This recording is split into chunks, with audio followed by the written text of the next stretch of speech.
To help facilitate the question and answer portion of our program, I'd like to invite someone to the stage who has been advocating for equity and inclusion for many years. She is bold, she is fierce, and I am so proud to share the stage with her today.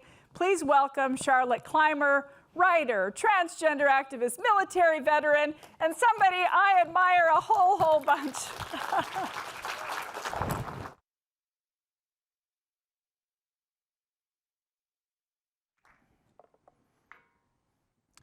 Thank you, Madam Secretary. I so appreciate you. When you were nominated, it was a feeling of great relief and joy, because we don't just need representation, we need substance behind representation. We need people from communities who are going to be fierce and righteous in that approach and allow for space for good faith mistakes and allow for good faith discussion. And when you were nominated, it was a breath of fresh air, and I am so honored to be on the stage with you today. So let's give one more hand to Secretary Haaland, please.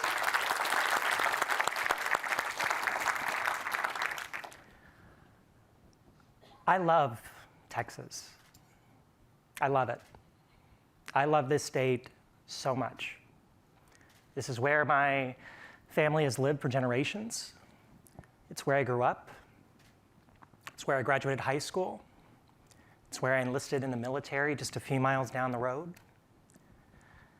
And Texas is where I first learned about kindness and decency.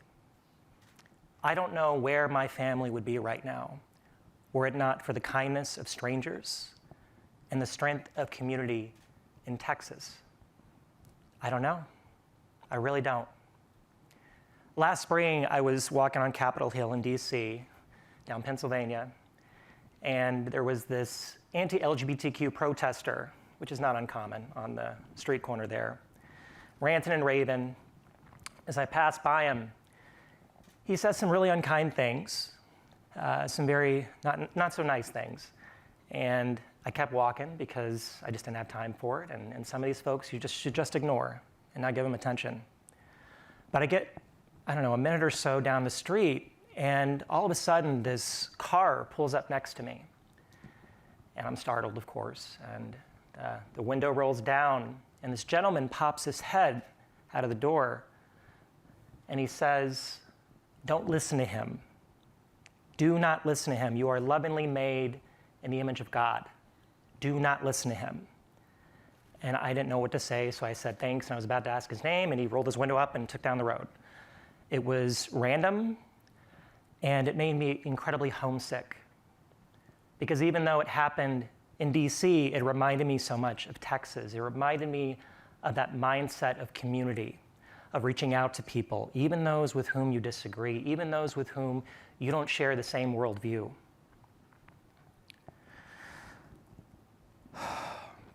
I have observed over the past several years, but especially over the past several weeks, a very depressing and disgusting and uncharacteristic incongruence between the Texas that I know and love and the actions of Texas Governor Greg Abbott and Attorney General Ken Paxton.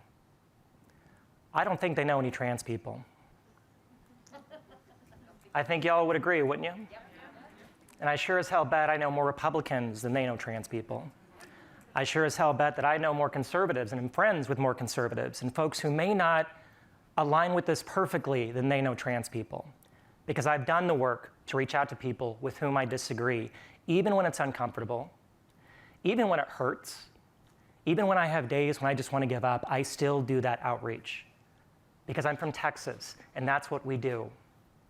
I have been to too many Friday high school football games. I have been to too many church services. I have been to too many barbecues, had too many discussions with people who don't see the world as I do, and had that kind of exchange where it leads to greater understanding, it leads to greater learning, to believe that we can't bring each other together.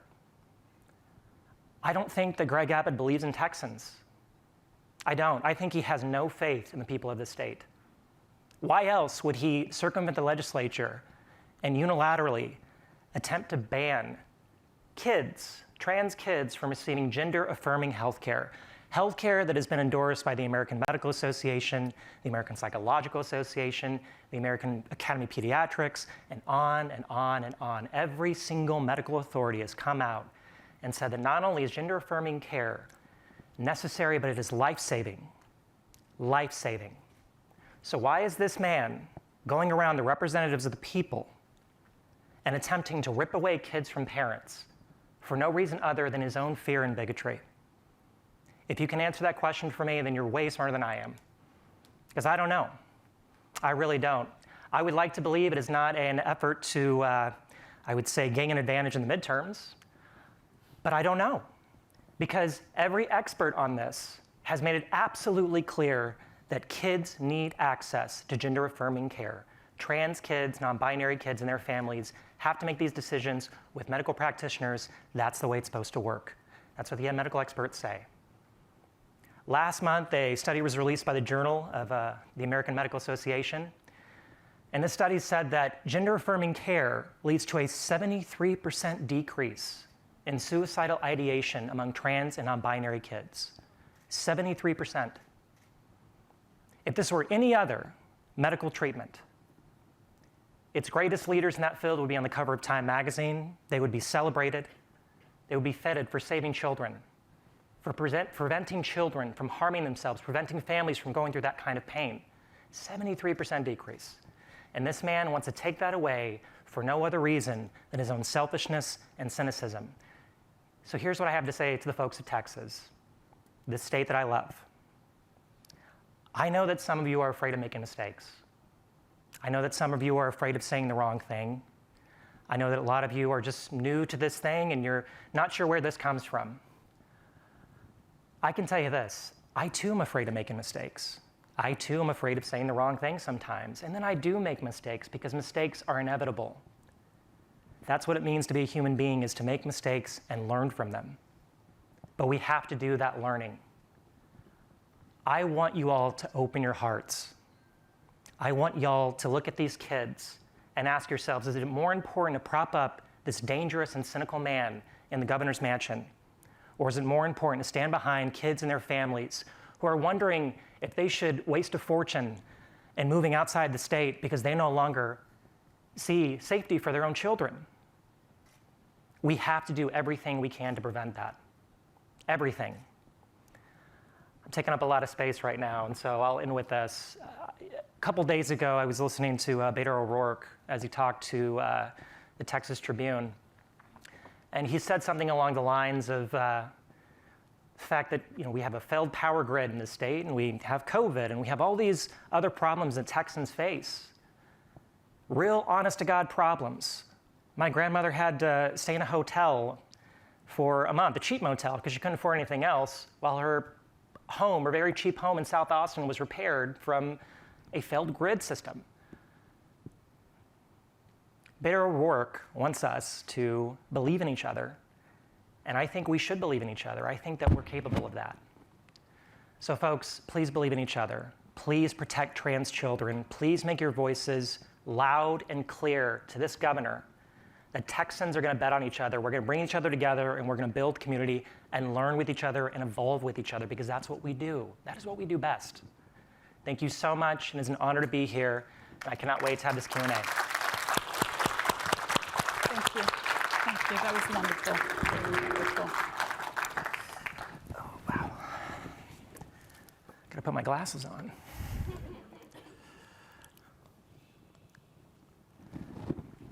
Madam Secretary. Good to see you. We had breakfast tacos this morning. Indeed. They were delicious. That's what you should do in Austin, Texas, right? That's right. What was the restaurant we were? It was a food truck, right? Yes. Radio Veracruz. Yeah, Veracruz. That's right. Delicious. Absolutely delicious. If you don't mind me asking, Madam Secretary, yes. You are the parent of a non-binary child. Indeed. And what has that experience been like for you and your family? Well, I can tell you that my most favorite thing in the entire world is being a mom. And so we talked about this too. I get emotional when I think about my child. My favorite thing, of course, is being a mom. And so I just feel, with respect to what you said, it is like you just need to love your children. Just need to love your children.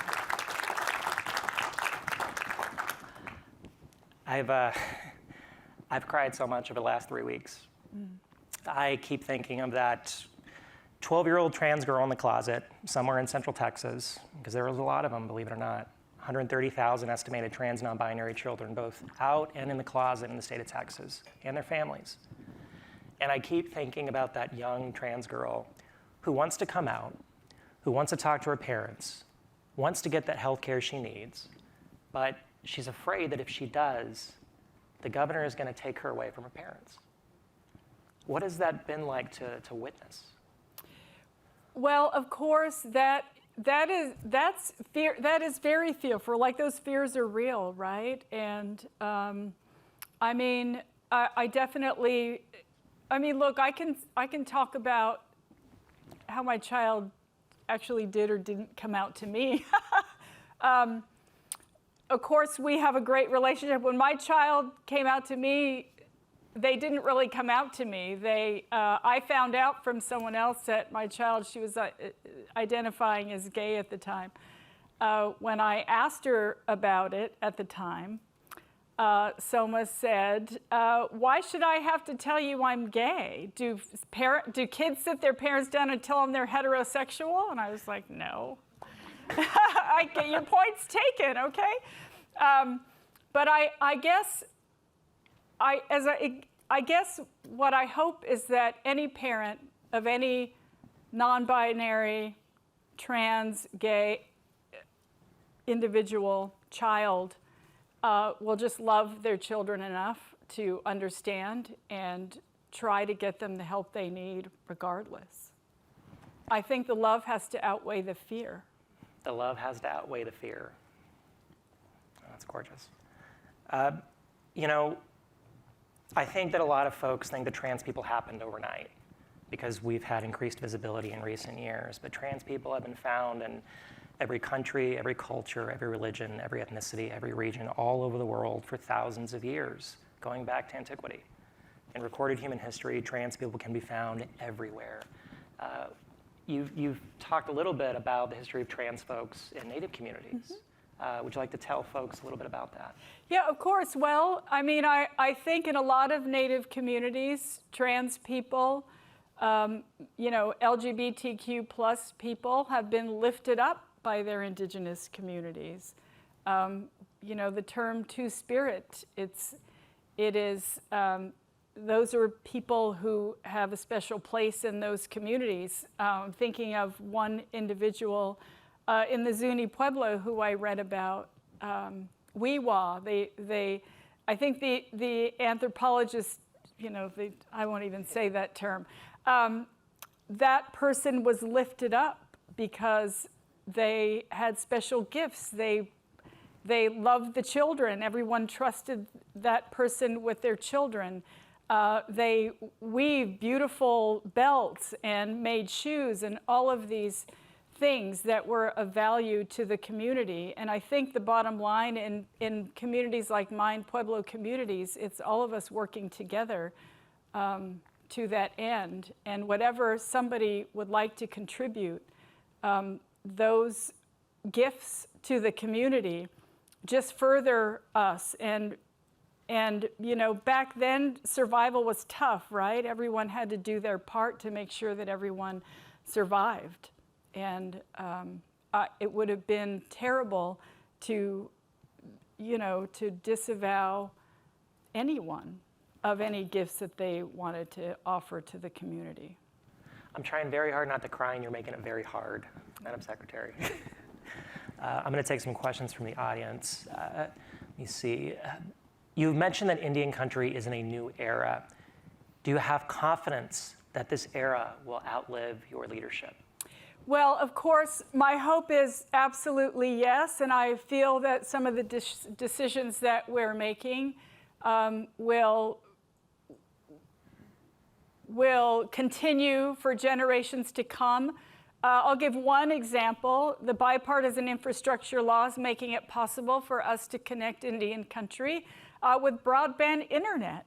if you can believe that there are some tribal governments that operate on dial-up because they don't have the infrastructure they need to run their governments in a 21st century way. So connecting tribes to the internet, making sure that they have the new technology they need to move forward, that will absolutely outlive me. I love that. Yeah. Love that optimism. We need more of that. For inclusion, how do we address the invisible inequities like learning disabilities, mental health issues, and other neurodiversities that are hidden handicaps? Well, I'll tell you that at the Department of the Interior, we have an entire office that is dedicated to diversity, equity, and inclusion. And that, I mean, it says it all, right? We want everyone to have opportunities. And the more we talk about those things, the more they see the light of day. It's kind of what I was saying in my speech. We all have to know our own history. We all have to know what these challenges that each other are facing so that we can find remedies to those challenges and make sure that we don't leave anyone behind. Leave no one behind. Leave no one behind. I just want to really quickly note that I have such great appreciation for disabled activists and disability activists. I mean, they have really shown up for every single other community, just been on the front lines for racial justice, for LGBTQ folks, for religious minorities. If you go to a protest, you're going to see a disability activist there. You will. They show up every single time, and we need to be showing up for them more. Absolutely. And I could say with respect to, for example, the National Park Service, which is under the Department of the Interior, we all work very hard to make sure that places are accessible to disabled folks. My mother, she used a wheelchair for the last 5 years of her life, and I wheeled her around a few parks, and she got to enjoy everything the same way that I would enjoy it, and that's what we really want, is for these spaces to be open to every single person, if that's where they choose to go. And thank you, by the way, to South by Southwest. My grandmother attended a session a couple days ago that I was at, and on very short notice, we let them know, hey, could you help us? Because not only is she hard of hearing, but she also has a mobility disability. And they were wonderful in making the process seamless for making sure she got safely to the session, was able to safely leave. So I really appreciate the folks here for making that possible. President Biden signed the Violence Against Women Act. Well, he reauthorized it into law today. What does this law mean for women and gender minorities? Well, I'm so grateful that President Biden was able to sign VAWA into law today, the reauthorization, because of course he championed that law when it was first enacted. Part of me, I fought for this when I was a member of Congress. Part of me is saying, why did it take so long? Right? I mean, who is against protecting women against violence? You might ask yourself, but again, there are folks out there who don't necessarily put the safety of women first. But nonetheless, the safety of women is put first today because President Biden signed that into law. And we were very grateful to see that there were some provisions for Native American women in that law, marginalized, underrepresented women who need to also be protected. And so I'm very grateful. There are a lot of people who have fought long and hard to make this reauthorization a reality. And so I'm just grateful that our country is moving forward. And this is a big deal. It is, President Biden truly cares about this issue. And so, yes, very grateful. I'm grateful that President Biden has refused to back down on including trans women and really the entire trans non-binary community in VAWA. Yeah, please do clap for that. Whatever your critiques of President Biden, I'm sure that folks in here have many. He has been resolute on trans rights, refused to back down, not giving an inch. And that included VAWA. Many lawmakers wanted to strip out protections for trans folks and the indigenous community, and he wasn't having it. And now we have the reauthorization that includes everybody, that doesn't leave anybody behind, that protects folks. So thank you to President Biden and his entire team. And of course, to his cabinet. I like this question because I've been wondering this myself a lot lately about you, Madam Secretary. Okay. What will you do after serving as Secretary? Thank you for the question. And I mean, look, right now, I'm busy every single day. And busy to make sure that, you know, in reference to the earlier question, the bipartisan infrastructure law is going to keep me busy and all of our team at the Department of the Interior busy for a very long time. And so I'll be honest with you, I care so deeply about moving our country to a renewable energy economy. That transition is so important to me. It's important for me to make sure that we are conserving land for future generations, that we're making these spaces accessible. So I am just going to concentrate on my job at the Interior because I truly do love it. Thank you. Carolyn Howe has a really great question. On your point about parks and accessibility, how do you see the National Park Service transforming to welcome more BIPOC staff and communities in all the ways we can use our parks? Well, as I mentioned earlier, we have an entire office at the Department of the Interior dedicated to diversity, equity, inclusion. And so you can bet that is work that we are really moving forward every single day. So we will get there, wherever it is we need to be. Matt Herman asked a question I've been wondering a lot lately too. How do we get past the partisan divide that exists in our country? So I will say that when I was a member of Congress, I got 4 bills passed and signed into law by a Republican president. And it's because those bills were bipartisan. It's because like you were talking about in your remarks, right? You reach across the aisle. You find the things that you can agree on, and you work in those spaces. I feel very strongly that we can agree on more than we disagree, and we absolutely need to find those things. And sometimes, you know, there are folks who are serving the public that truly do want to serve the public and don't just want to get reelected. Can I emphasize that real quick? Because I feel there's a lot of cynicism about DC right now, understandable cynicism. Mm-hmm. But we both know many elected officials in the district and, of course, all across the country who really are committed to public service and are committed to that public policy process, right? Absolutely.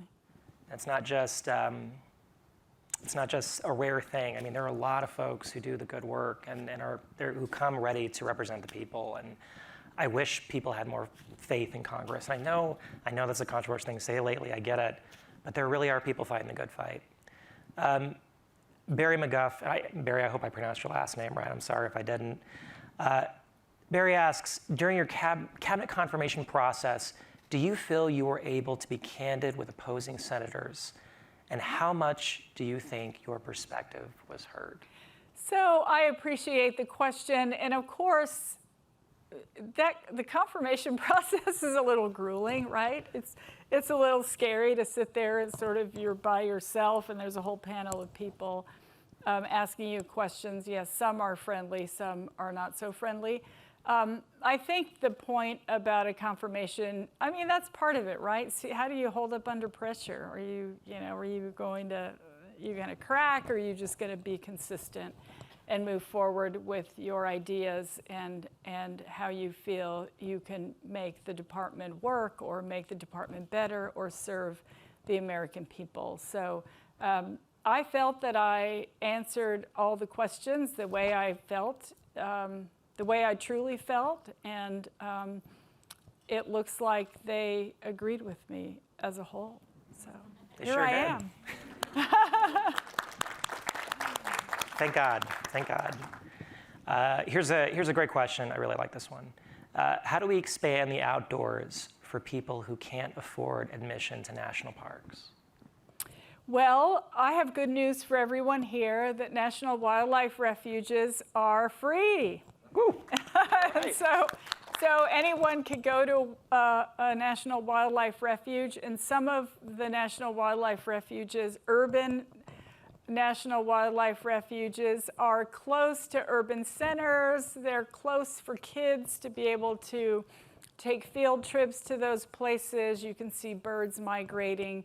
At one I went to in Maryland just last week, we saw owls, we saw bald eagles, and tundra swans. It was really amazing and beautiful. So I just want to put that plug in for our national wildlife refuges. We have a program in the National Park Service where veterans can get free admission to our national parks. I recognize that, you know, as I mentioned in my remarks, that some places, you know, parents, if they can't necessarily afford, you know, to drive 200 miles to take their kids to a national park plus pay the admission, sometimes parents are working 2 and 3 jobs, and it's difficult for them to even take a family vacation. Whenever I have visited a national park in my job, I am always, I get emotional about seeing the career staff there, because it might be the only trip that a family is able to take, right, in an entire year. And they are there ready to make sure that that family has a wonderful time and remembers their time in that national park that they're working at. We want to make these places accessible. Public land should be accessible to every single American, and so we are going to work harder at that, but certainly national wildlife refuges, awesome. And by the way, if you are a veteran, there are many programs at your local veterans hospital or center where they'll pay for transportation, the whole bit, to go visit a national park. It's really cool. I've done it. It's an amazing program, so look that up. And also, and because I'm just such a nerd on this subject, y'all need to watch Ken Burns' documentary series in national parks. It's incredible. It is sublime. If you just want to detox away from our fraught political environment and really be inspired, watch Ken Burns' documentary series in national parks. It's incredible. Okay, I'll be quiet now and move on. Eileen Ottenweller asks, what has been the most surprising thing you've learned since taking your role as Secretary of the Interior? And I'm sure there are many surprising things.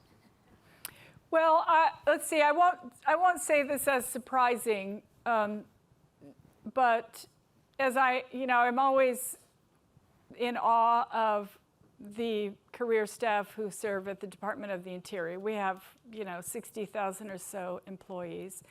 And in my first few months as secretary, I signed a congratulatory retirement letter for one of our career staff who served at the department for 62 years. Wow.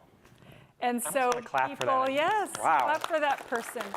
So we have staff who make their careers out of conservation. I mean, there are scientists who study, the smallest little organism swimming in a stream.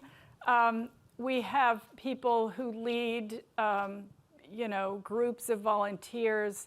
It is really quite incredible. And sometimes when you talk to these people, you might ask them, why were you inspired to go into public service this way, right? Why were you inspired to have a job that conserves these natural resources? And sometimes people will talk about having a father who is a scientist or a conservationist. Other people will just say, because I love critters. And so that's awesome. And that's why we want more kids to get out in nature, because they will also be inspired to go into those fields. We're in a climate crisis right now, and it's sort of an all-hands-on-deck moment. And so we're incredibly grateful to have the career staff we do at the department, and we need to make sure that we're inspiring the next generation of conservationists, scientists, water experts, folks who understand drought and resilience and all of these things, so that we can keep this all going. Leslie Knope from Parks and Rec, the character from Parks and Rec, is just, by the way, one of my favorite characters ever, hands down. But near the end of the series, she becomes a senior official in the Interior Department, and she's just full of enthusiasm and zest and is really committed to bettering the lives of other people. And I swear, everyone I've come into contact with in Interior is like that, is in that vein. What is it about the department you lead that kind of, I don't know, encourages or nourishes that unbridled enthusiasm for just not only our country, but the folks that your department serves?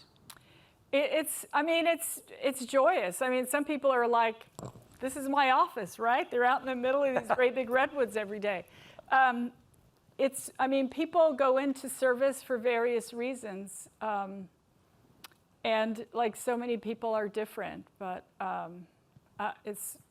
all of it is amazing, and I'm just very grateful to have the career staff that we have at the Interior. They're all amazing. I have a dear friend of mine. Several years ago, she graduated from college, and I for sure thought she was going to go to law school and then just have that path into politics, because that's the kind of person she is. And she really surprised everybody and did a left turn and became a park ranger. And she plans to retire as a park ranger. That is, she loves it. She can't get enough of it. She's not going to politics anymore. She loves that area of public service. And I don't know, there's something so wonderful about that makes me, I don't know, it just makes me so excited and giddy when we talk about the folks that work for you and then try to make our country a better place. So thank you for that. Indeed, indeed. And so the next time you're in a national park or a wildlife, ask the staff there, why are you doing this? Why did you choose this as your profession? And they'll give you the greatest stories, and you'll feel so happy when you leave there. What are we doing along the lines of the overall makeup of the Interior Department to increase representation of marginalized communities? We are bringing those folks into the conversations we have. And I'll just say, for example, tribal consultation is a priority of the Biden administration. And not only does the Department of the Interior, we have the Bureau of Indian Affairs in our department, but not only are we making sure that we're consulting with tribes for issues that involve them, but all the departments across the administration are also consulting with tribes before they make decisions. Look, everybody needs to have a seat at the table. It's important that that we all recognize that our public lands belong to every single American. Everybody deserves to have a seat at the table. One more question. From Mohawk journalist Vincent Schilling, editor of Native Viewpoint, how does it feel to be the first Native Secretary of the Interior, and why did it take so long? Thank you, Vince. It's nice to hear from you. So it feels amazing, and I'll just say that I am very honored to serve. I am incredibly honored to serve. I was incredibly honored when President-elect Biden called me to ask me if I would serve, and I will just say that I get people, Native folks from all over the country who tell me they're praying for me. They send me notes. We're praying for you. We keep you in our morning prayers. We put down tobacco for you. We offer cornmeal for you. I truly believe that all of that energy that helps me an incredible amount. So I don't ever take for granted that I have the support from Indian country and from folks across the country that I essentially need. Why did it take so long? I don't know. I honestly, as I said, I was one of the first 2 Native women in Congress after 232 years. Why did that take so long? It wasn't really for lack of trying. There were a lot of Native women who ran for Congress before I decided to run. For whatever reason, our country, were we ready?